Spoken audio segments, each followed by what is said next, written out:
We're going to continue to lean into search. We're going to continue to lean into AI. We'd rather be a part of it than not. And we've been seeing that we are a part of it. New York Post gets cited a lot. And right. It's great. Before we jump into today's episode of The Boost, I got to tell you about the biggest affiliate marketing event in the world. It's Affiliate Summit West, and it is going down on January 12th through the 14th in Las Vegas at the Caesars Forum. Guys, if you want to be around the top publishers, the top traffic and media buyers, the top affiliates in the world, you need to be at Affiliate Summit West, where you can network and meet and go shoulder to shoulder and toe to toe with the best pros in the industry. And as a listener of the Boost podcast, we're hooking you up with 15% off of your ticket. All you need to do is use the code BOOST15 at checkout. That's BOOST15 at checkout. It's going to get you 15% off of your ticket, and we can hang out, have some fun at Affiliate Summit West. Can't wait to see you guys there.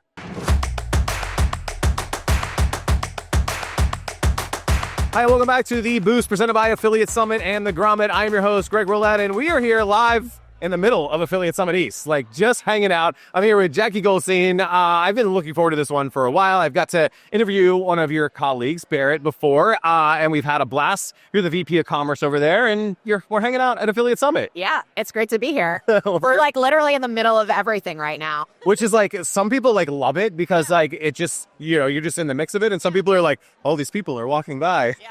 Yes, we go. But you're a pro. You've been on panels. You've been coming to these. How is Affiliate Summit for you this year? It's been great. I mean, actually, I have like a lot of people from my team this year here with me, which is amazing. Typically each year we send our partnerships people. This year we actually have Barrett here. He's our editorial director. Check out his episode. And we also have a woman, Michelle, who is our social lead. So, we've been noticing actually in a lot of our conversations with partners, social continues to come up like all the time. And we were like, you know what, let's bring her over. Plus our office is like a block and a half away. So it's pretty easy. It's nice and easy. Just go down the street. Yeah, I love that. We're going to talk a lot about commerce, optimization, fun stuff. But everybody I've been talking to today is in like this weird phase of like, things are changing, yes, but we don't know how they're changing. We don't really we're in this unknown, yes, but we still have to operate in it. What is kind of the New York Post stance in all of this? Like, how are you guys thinking internally? Is it just house on fire all the time, or is it, business as usual? Yeah. I mean, it's kind of like a little column A, a little column B. I mean, I think that one of the things that I've said to several people on my team is I'm like, look, there's a lot of change right now, and change can be kind of scary, but it's also a really exciting moment because there is such a huge shift going on right now, mostly in the way that we are getting traffic, with changes to algorithms that started a couple years back at this point, AI, diminishing clicks. But, we're in this moment, and it can be a very exciting thing because it's like, we are kind of all figuring out together in real time. If we sort of like zoom out, it's like, this is a huge shift. So it's cool to be in the middle of it and figuring it out. And, I think I have a great team. I love to like trade notes with everyone. I think for us, we're thinking about a couple of things. I think that New York Post is, we are in a really great position in that we have a really good, direct, loyal audience. New York Post has been around a really, really long time. Yep. We are very much a national publication. Even though we have New York in our name and we have really strong metro coverage, we reach audiences throughout the country and internationally, but mostly in the States. So, we are thinking a lot about how do we really optimize for our direct audience. How do we think about, other distribution tactics? We're going to continue to lean into search. We're going to continue to lean into AI. We'd rather be a part of it than not. And we've been seeing that we are a part of it. New York Post gets cited a lot. And right. It's great. We do get some traffic, though obviously it's diminished from what it would be if it was, just our links. But I think literally today I saw actually an SEO post on LinkedIn that Google is showing more links, sort of in the style of like a carousel preview. So it'll be interesting. I mean, everything is evolving very quickly. You also hear about like the AI platforms getting into browsers and getting into commerce. And so, it's like there's so many things going on. So it's like we are very focused on that, but we are really trying to focus on a lot of other types of things, and have been. I mentioned we have a social person here. We have a social team of 2. They're doing commerce content every day on our social handles. They are also, helping our partnerships team execute on different partner programs that we have.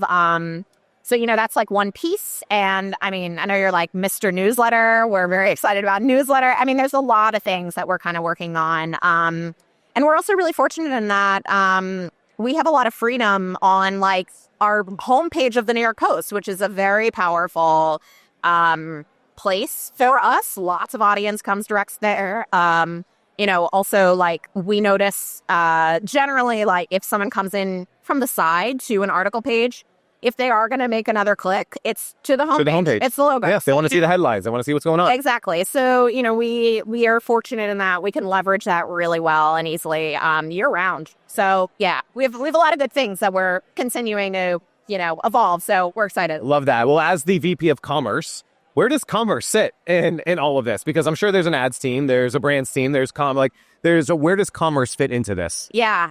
So at the Post, we've been doing this now just a little over 6 years. So I would say we're like a little like maybe later to the game than some other publishers. I cannot believe 6 years has like flown by. Snap of a finger. It's I know. crazy. I know. So, I think sometimes I kind of describe commerce at a publisher as like, what do they say? Like square peg, round hole or whatever. I think that like, in the beginning, especially, the sales team that, really focuses on like traditional, ad formats, branded content, there was kind of like a little bit of maybe confusion or like, sort of like territorialness. Yeah. I think we've come a really long way. I think that there's a deep understanding. One, we're generally not even speaking to the same people on the partner side. So first of all, that's great. There's just more opportunity. 100%. And then second of all, I think that we've done some really interesting work together with these other teams where we've built some like really interesting full funnel programs. And we're able like to kind of leverage like all of our tactics. We're able to work really closely with these other teams that we have, our studios team, which typically, supports branded content, our ad ops team, who is like awesome to work with. So it's nice. And I think we've really come a long way. Time to time, there are some, sellers who continue to be like, we have a lot of people at the Post who have been working there for like Forever. 30 years. Yeah. So some of those people are like, hey, we love what you're doing, but I'm still like, hey, this is my client for like the past 30 years.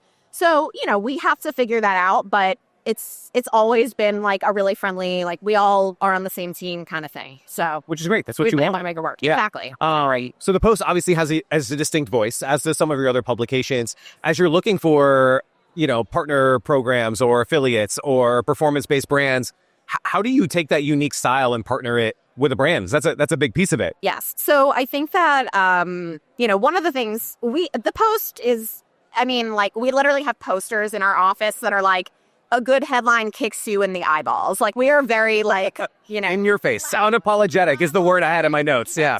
Yes. So we are that. But our whole business is to have partners and grow with our partners together.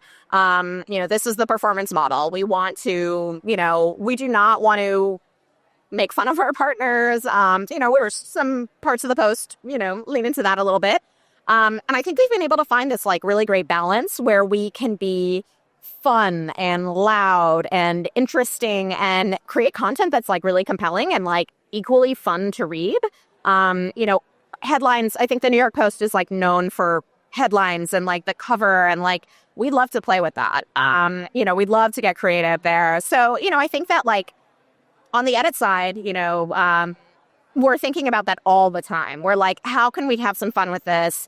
We are the Post. We can like, do some interesting things here, be a little bit outside of the box, be a little, unapologetic. But at the same time, our goal is always to work with our partners and drive business to them. we find that balance, and I think it's been working out well for us. I think it has as well. As you think about that balance, how does revenue diversification work within maybe just what you're measured on and your KPIs on a regular basis? And on the commerce side, is it 100% performance? Are you mixing in? Are you balancing? Like, how do you look at what you measure on a day-to-day basis? Yeah. I would say mostly it's like 3 areas. We are CPC, we are CPA, and we are like flat fee or hybrid deals, if you will. Yeah. I would say CPC is sort of the most like emerging for us. We actually only just like maybe 2 years ago broke out that separately. We've been really excited actually at this conference. I've been having some great conversations with some CPC networks, about how do we do more together.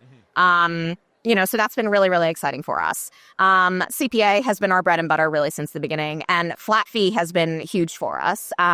We've noticed actually, from a search perspective, we do actually rank really well on a lot of these branded terms. We've been starting to get really creative with what our flat fee programs can be.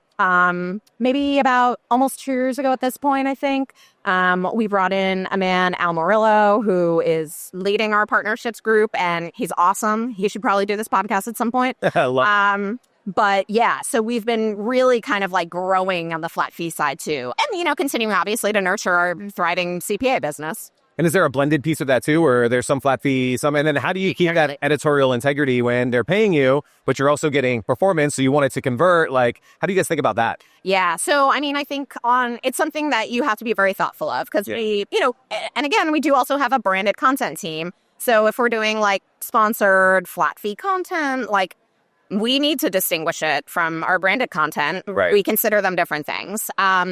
I think that some of the ways that we do make that distinguishment are, at the end of the day, we make sure that it's kind of like, hey, like, we're partners here. We are going in this together, but we want you as our, advertiser partner to trust us that we have the best intention in mind to drive business to you.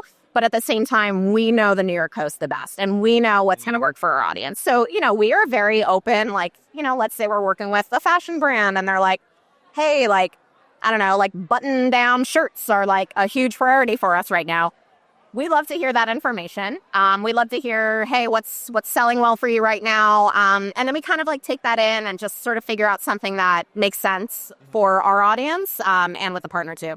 Talking about this like blended, even on the team side now, internally. Yeah. And I'm assuming it's a lot of what you're learning from the commerce side is you're seeing conversion data, you're seeing how things are working, how things are performing. Are you sharing that cross-departmentally? Is say like, hey, brands team, here's some cool stuff that's working, and then maybe vice versa? Definitely. I would say, I haven't worked at that many publishers. I've been at the Post for a long time at this point. I've been at other publishers for also like pretty large swaths of time.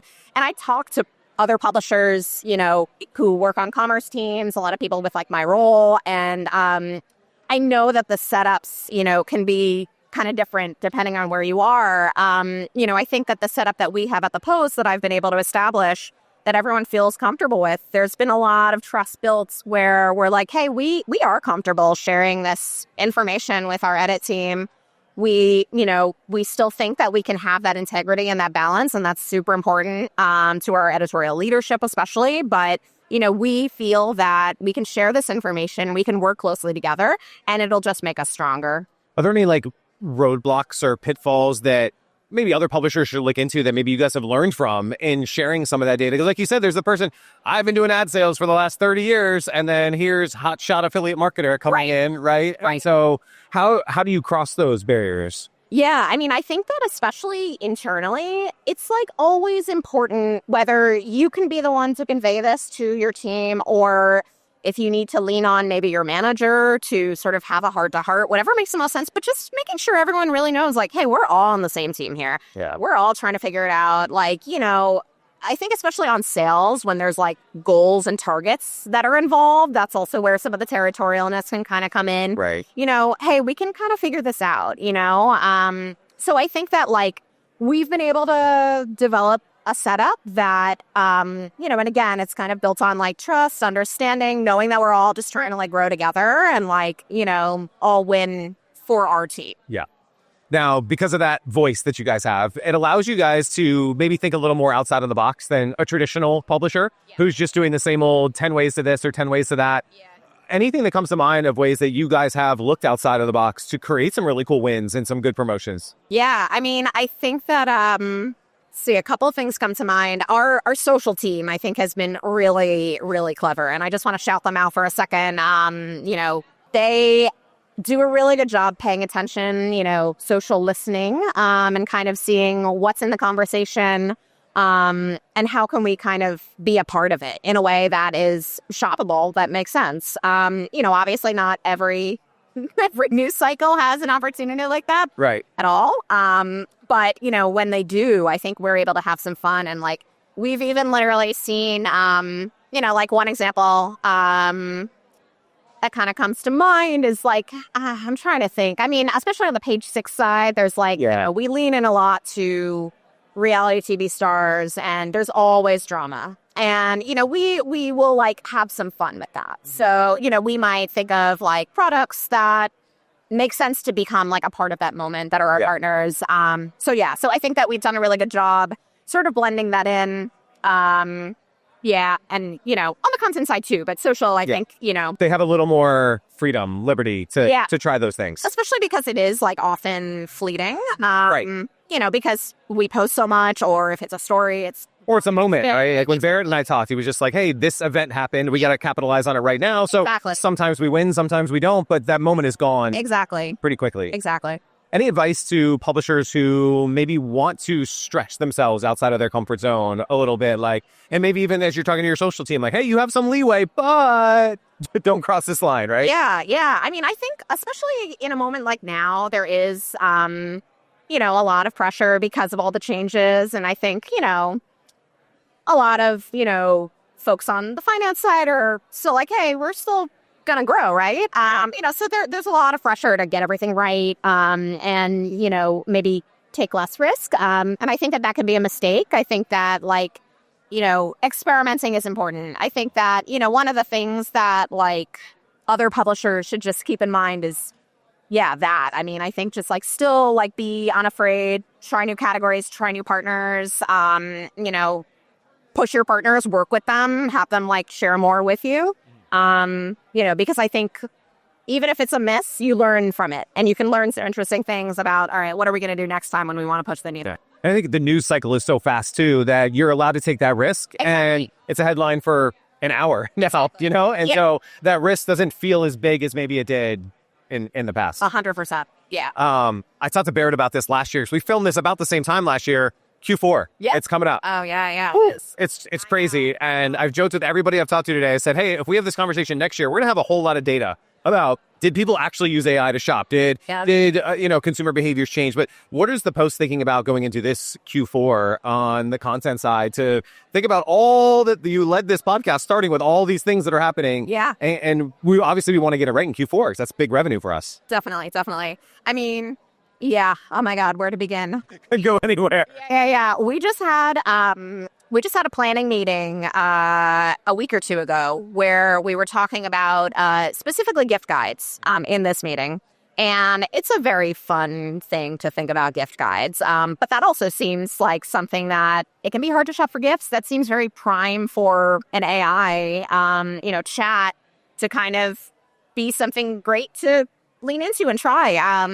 I think last year, if I remember, I think it was last year, like the strategist did something with like a chatbot on site for gifting.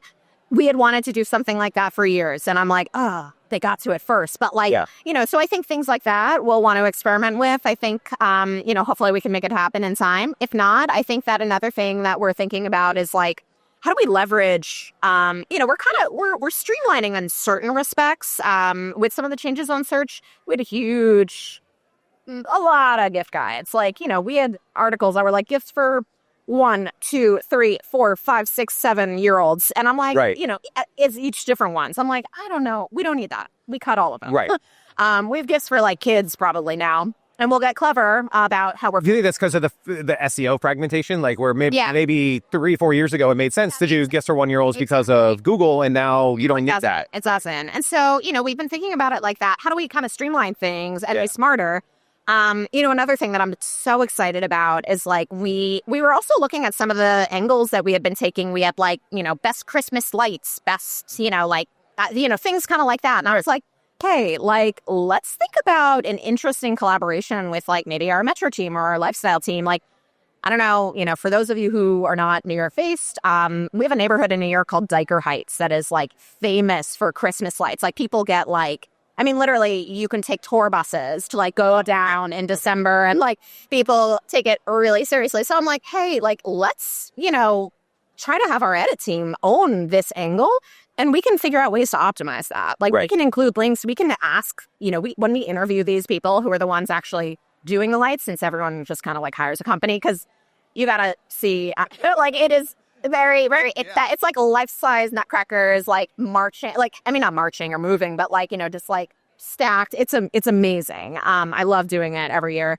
But like we can think of really fun things that are like very, whether it's New Yorky or just like we'd love to speak to interesting people. Like how can we kind of like leverage that a little bit more and make something that like we think our audience is gonna love, versus just a long tail keyword. Exactly. Versus like gifts for 2-year-olds that like which are just more playing to search. And I think the other way, you're playing more to your voice, more to your style, more to your audience, and then yes, we can monetize off of that. Exactly. And I think it will be awesome content. So so we're excited about like kind of making some refinements like that. And then Black Friday, Cyber Monday, we typically, we explode during that moment. It's always really good for us. We haven't had that strategy session yet, but I have a feeling, probably some similar types of thinking around adjustments that we'll be doing. Yeah, love that. Got a couple quick rapid fire ones, then I'll let you go. Coolest consumer product you've seen maybe over the last 90 days that's come across your desk or on the post? Yes. Okay. So for this one, so on TikTok and like Instagram, these like little countertop vacuums became really popular at one point a couple years back. I bought like 2 or 3 of them. And the reason I bought 2 or 3 was because they kept breaking. They were like, $12. I was like, whatever, I'm going to get another one. But I love them, like a little flower instead of having to like take a paper towel and get it wet, deal with that. I'm just like, booze. So those, I was like, you know what? I want a better one. And I found Bissell has a version of a countertop vacuum that's very small, very easy to use. It has one attachment. I forget how much it was, but I think it was like between $30 and $40. And probably it goes on sale on Amazon, like with some regularity. That's been honestly like maybe not the coolest, but like had an impact for me. Love that. That's what we want, right? We gotta find cool stuff that makes our life just a little bit better. Yeah. Coolest content that you guys created the post that you wish had more eyeballs on it? It's hard for me to everything I want to have even more eyeballs than it does. I'm trying to think of something cool. Some of the stuff that we do that has like a really, like we love a pun. It's just our thing. And like, I don't know, when those don't get as much play, I'm like, but this was so fun and funny. Like, I can't think of a specific example, but there's a lot of. But I get it. It's just like that really cool piece that you're like, this one's got to hit. And you're just like, oh, come on, guys. Like, I like that. Are you bullish on people going to be using AI to find Christmas gifts this year? I think so. Like I said, I think that's like a prime thing. I use AI in my daily life, for slightly complex questions that, I, want to see what they're going to show to me. Often I will verify information in other types of ways, especially if something's like too good to seem to be true. But on the gifting side, I think that's a very prime AI use case. So it'll be interesting to see how that goes. And I think on the publisher side, gift guides are a huge thing, especially, when you're working closely with partners, so many good opportunities. So we are going to be very, very excited and very, very aggressive on our distribution strategy. How do we make our gift guides even cooler? What can we do on the product side between now and, when we first start publishing them, probably like mid-October? Right. Earlier and earlier and earlier. So funny because we do have like a couple of people on our team who are like, I'm done with my gift shopping. And it's like October 20th. And I'm like, it's like December 20th. And I'm like, time for gift shopping. That's us.